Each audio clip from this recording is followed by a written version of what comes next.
Bună, dragilor, și bine ați venit la o nouă citire. De această dată vă invit la o citire generală în care voi analiza relația dintre tine și o anumită persoană sau relația dintre tine și ceilalți la modul general vorbind. Citirea este valabilă atât pentru cei singuri cât și pentru cei care se află într-o relație. Vă rog să țineți cont de faptul că este o citire generală, așa că o să vă rog mult să luați de aici doar ceea ce se potrivește cu voi. Haideți să vedem.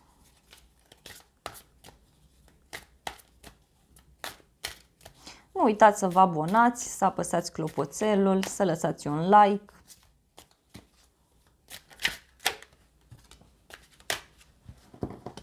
Aici poate fi o relație la distanță sau o relație în care nu v-ați văzut de vreo 2 zile, 3 zile sau alții văd că planificați ceva pe un termen mai scurt, planificați o călătorie, ceva anume.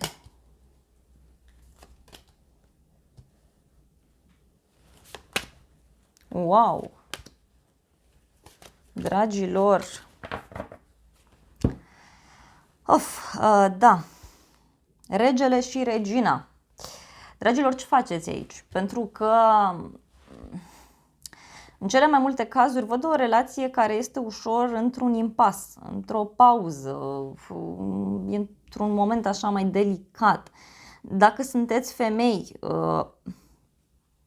sunteți mai reci, impuneți respect, știți ce vreți, ați găsit voi o soluție să vă respectați mai mult, să vă iubiți mai mult. Parcă sunteți ca niște regine, dar acest bărbat, să știți că se simte puțin dezamăgit și simte ca o povară tot ceea ce se întâmplă între voi. Poate această distanță care s-a creat aici pentru unii. Iarăși. Poate în unele cazuri, wow, și turnul. Da. În unele cazuri, cred că este vorba de o despărțire. Poate v-ați despărțit sau poate ați avut o discuție mai surprinzătoare, o ceartă, o despărțire, v-am spus, pentru alții, care are legătură cu niște minciuni, cu o relație mai ascunsă, cu o luptă de putere, cu un blocaj aici. Pentru cei singuri, văd că ați suferit foarte mult, foarte mult. Și acum sunteți determinați, știți ce vreți.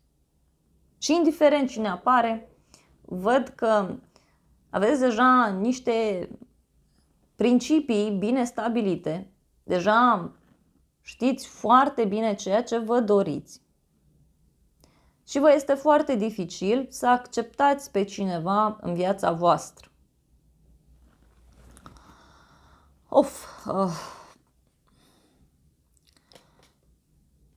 Poate au fost momente romantice, mai intime, mai speciale.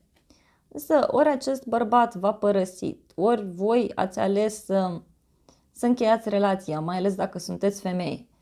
Și acest personaj, acest bărbat, poate a vrut să mai facă ceva, dar n-a mai avut cu cine. Dacă sunteți bărbat, posibil ca această femeie să fi încheiat relația, iar voi să fi încercat să-i fiți alături, însă posibil să vă fi respins. Turnul vine cu o despărțire, vine cu un moment în care vezi cu adevărat fața celelalte persoane, mai ales în acest context, mai ales aici. Vedem cu adevărat fața celelalte persoane și atunci este un moment de cotitură într-o relație în care încercăm să vedem dacă lucrurile mai funcționează sau nu. Este ca un test pe care toate relațiile trec prin ele, dar nu neapărat iau și testul. Cam așa și aici la voi. Este o energie foarte apăsătoare, pe de o parte. Pe de altă parte, așa cum v-am spus, nu știu, ori voi faceți drumuri scurte să vă întâlniți cu această persoană sau această persoană face drumuri către voi, alții sunteți la distanță. Nu știu de ce cred eu aici că parcă v-ați planificat ca relația să mai funcționeze puțin timp. Parcă v-ați mai dat puțin timp, hai să mai încercăm puțin. V-ați făcut niște planuri de o călătorie, planuri care țin de un termen mai scurt, iarăși, pentru alții dintre voi. Și mi se pare foarte interesant faptul că aici sunteți foarte reci, foarte detașați, vreți să vă exprimați într-un mod clar, știți ce vreți. Contează foarte mult pentru voi ca lucrurile să fie ok din punct de vedere rațional. Pentru voi partea rațională primează, este foarte importantă. Mai ales respectul văd aici. Pentru femei, văd că v-ați răcit, sunteți mai reci. Dar și pentru bărbați, v-ați răcit, pur și simplu, nu mai sunteți la fel. În urma acestui tur, poate ceva ce s-a întâmplat la o vreme de seară, iarăși că era cartea lunii aici. Deci, o discuție, ceva ce s-a întâmplat sau ceva ce se întâmplă, o despărțire. Au fost tot felul de minciuni, tot felul de lucruri și efectiv parcă unora vi s-a luat de tot. Și acum, în sfârșit, spuneți, bun, dacă vrei, atunci îmi accepti modul meu de a mă manifesta. Totuși vă doriți multă iubire, foarte multă afecțiune, vă doriți foarte multă pasiune în această relație. Oferiți în același timp cuvinte frumoase unii dintre voi, dar această persoană pur și simplu se simte părăsită, se simte lăsată deoparte. Parcă stă așa și se gândește, parcă se gândește la faptul că vreți să o părăsiți sau vreți să părăsiți. Dacă v-ați despărțit, deja să știți că suferă foarte mult această persoană după voi.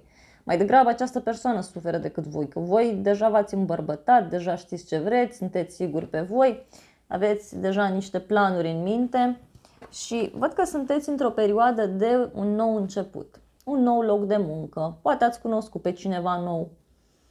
Alții chiar sunteți foarte hotărâți să vă schimbați gândirea, să ridicați spada, sabia, să tăiați răul de la rădăcină. Sunteți mult mai dificili atunci când vine vorba de a relaționa cineva cu voi și nu într-un sens negativ. Adică e bine că aveți și voi anumite principii, știți ce vreți, că până la urmă iubire, da. Nici să te lași călcat în picioare nu se poate. Pentru cei singuri, în schimb, văd aici că, nu știu, mai este cineva care pur și simplu vă umbrește viața. Pentru alții, posibil să fie apărut o persoană nouă, dar voi încă nu o vedeți, parcă încă nu este conform standardelor voastre. Această persoană poate avea la pachet tot felul de probleme, tot felul de apăsări care țin de locul de muncă, poate, nu știu, mai are pe cineva, poate încă n-a încheiat o relație. Și parcă voi vreți dreptate, vreți să clarificați lucrurile, vreți să găsiți soluția. Cealaltă persoană sau în exteriorul vostru, multă apăsare. Aveți pe cineva care are foarte multe probleme, are foarte multe lucruri de făcut. Pentru cei singuri v-am spus, cineva este prin preajma voastră sau urmează în cel mai scurt timp să apară. În schimb, nu știu cât de mult o să fiți voi dispuși să-i acceptați toate problemele pe care le are, pentru că are destule, are multe și depinde doar de voi. Această persoană trece printr-un final, trece printr-o răsturnare de situație și a construit un imperiu și acum parcă se distruge. Se simte foarte dezamăgit, foarte dezamăgită. Simte o apăsare. Poate nici măcar nu vă arată câte greutăți are în spate, tocmai pentru a vă vedea că zâmbiți. Bine, acum nici această persoană nu este foarte deschisă, ca să spun așa, nu este extrem de iubitoare, extrem de darnică, ba mai mult decât atât. Să știți că aveți de-a face cu un inamic veritabil sau o inamică. Este o persoană foarte vicleană, să știți, adică nu este cineva așa cu intenții extrem de bune. E adevărat, v-am spus, în unele cazuri e vorba de multă presiune care se pune asupra acestei persoane. În alte cazuri este cineva care este mai negativist din fire, care vede viața așa doar în culori închise. Așa cum vă spuneam, această persoană suferă, se simte dezamăgită, nu știu, se simte supărată, poate v-a mințit cu ceva sau poate vede că tot evitați. Să știți că își face planuri foarte bine puse la punct în privința voastră. Cineva care vrea să discutați de la egal la egal. Poate fi cineva care are probleme în momentul de față cu o haină de stat, cu acte, hârtii, documente. Dar este și cineva care gândește lucrurile dinainte, cineva care trebuie să știe dinainte ce se întâmplă și care nu acționează fără să cunoască terenul pe care el sau ea este. Hai să vedem, totuși, vreau să vedem ce este cu această decizie la voi. Wow! Pentru doamne și domnișoare, posibil să fi luat, să fi devenit așa mai rece sau să fi, nu știu, să fiți într-o situație de nou început care are legătură cu un cuplu, cu un inamic, o inamică, nu știu, v-a înșelat această persoană, dacă sunteți femeie. Dacă sunteți bărbat, da, e valabil la fel, că v-a înșelat. Că e interesant că pentru femei avem o inamică, o femeie mai puțin plăcută. Pentru bărbați avem inamicul. Astea două sunt cărțile inamicilor. Așa că, dragilor, în cele mai multe cazuri posibil să vreți să tăiați așa răul de la rădăcină. Dacă aici ați cunoscut pe cineva nou, văd că deja vă impuneți, pentru că această persoană este prinsă într-o anumită poveste, care vouă nu prea vă place, nu prea vă convine, ca să spun așa. Vă cam călcați puțin pe inimă, dar sunteți foarte dispuși să faceți ordine și disciplină. Pentru că din punctul vostru de vedere lucrurile așa nu mai pot funcționa. Hai să vedem ce anume apasă această persoană, care este greutatea lui sau greutatea ei.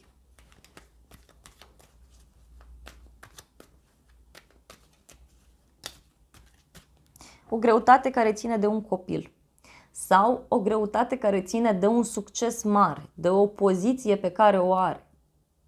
Nu știu, a fost dat afară, pierde ceva.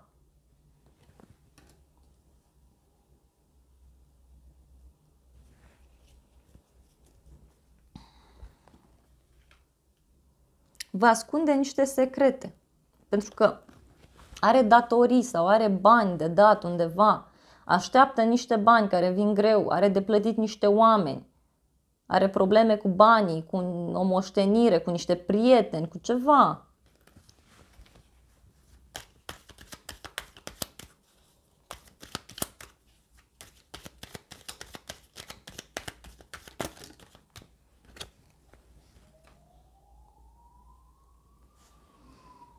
Și pur și simplu nu vede ceea ce vine către el sau către ea. Așa cum v-am spus, este și o persoană negativistă. Este teamă să nu părăsiți sau să nu-l părăsiți, să nu plecați. Dacă sunteți la distanță, aveți puțină atenție, mai ales dacă nu stați în aceeași casă. E o persoană care a făcut niște drumuri sau face niște drumuri care, de care voi nu prea știți. Cineva care parcă se vede cu voi pe deascuns, nu știu cum să vă spun. Hai să vedem de ce este dezamăgit, dezamăgită, ce nu-i convine, ce nu-i place. Că ceva nu-i place, ceva nu-i convine, adică nu e ok. Ori se simte vinovat sau vinovată, ori în alte cazuri chiar vă ascunde ceva. Ia să vedem. S-au întors două cărți. Se simte vinovat sau vinovată când vine vorba de o decizie, când vine vorba de o victorie pe care și-o dorește și este foarte mult pus pe gânduri sau pusă pe gânduri, depinde dacă e vorba de o femeie. Cineva își dorește foarte mult ceva cu voi și e în stare să vă ascundă toate problemele prin care trece, numai să fiți voi ok, dar posibil să vă fi săturat unii dintre voi, să fi stat într-o situație mai toxică, mai altfel și asta e viața.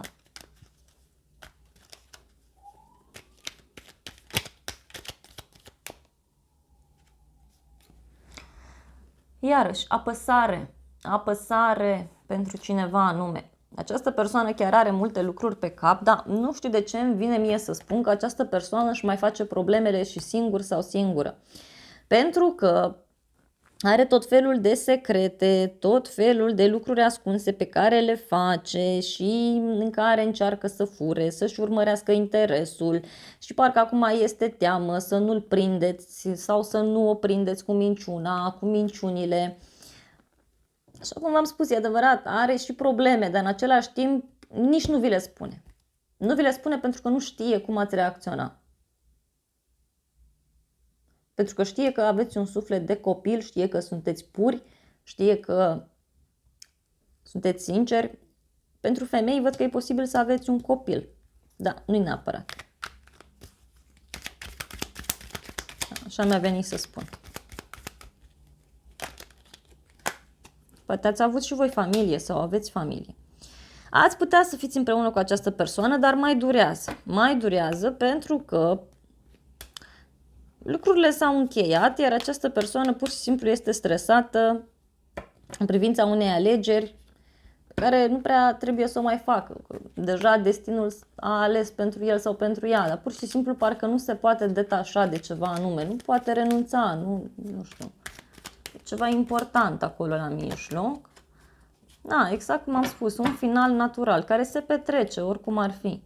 Și vine la pachet și cu o schimbare a locului de muncă pentru această persoană sau o schimbare a locului de muncă în ceea ce vă privește pe voi. Iarăși, această persoană trebuie să înțeleagă altfel realitatea, altfel planul acesta fizic în care ne aflăm, pentru că altfel nu o să fie bine pentru nimeni. Bun, dragilor, aceasta a fost citirea voastră de această dată. Eu vă mulțumesc frumos pentru vizionare, vă iubesc, vă îmbrățișez cu drag pe toți. Nu uitați să vă abonați, să lăsați un like dacă v-a plăcut citirea, să împărtășiți aceste videoclipuri cu persoanele dragi vouă și să ne revedem cu bine și la alte citiri.